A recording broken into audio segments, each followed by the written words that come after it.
ರೈತರ ಹೋರಾಟಕ್ಕೆ ಸರ್ಕಾರ ಅಸ್ತು. ಪ್ರತಿ ಟನ್ ಕಬ್ಬಿಗೆ 3,300 ದರ ನಿಗದಿ. ಸರ್ಕಾರ 50, ಕಾರ್ಖಾನೆ 50 ರೂಪಾಯಿ ಸಬ್ಸಿಡಿ.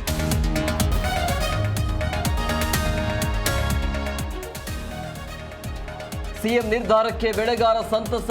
ಪ್ರತಿಭಟನಾ ಸ್ಥಳದಲ್ಲೇ ಜಯಘೋಷ, ಸಂಭ್ರಮ. ಟವೆಲ್ ಹಾರಿಸಿ ಹಸಿರು ಸೇನಾನಿ ಖುಷ್.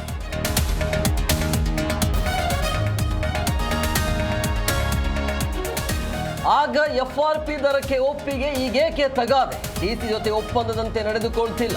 ಸಕ್ಕರೆ ಕಂಪನಿ ಮಾಲೀಕರಿಗೆ ಸಿಎಂ ತರಾಟೆ.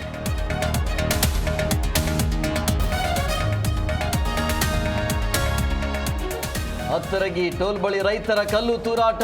6 ಜನ ಪೊಲೀಸರಿಗೆ ಗಾಯ. ಆಸ್ಪತ್ರೆಯಲ್ಲಿ ಚಿಕಿತ್ಸೆ. ಎಸ್ಪಿ ಭೀಮಾಶಂಕರ್ ಗುಳೇರ್ ಹೇಳಿ.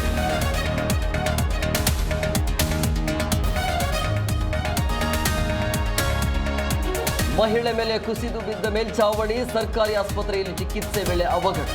ಹಿರಿಯೂರು ತಾಲೂಕು ಆಸ್ಪತ್ರೆಯಲ್ಲಿ ಘಟನೆ.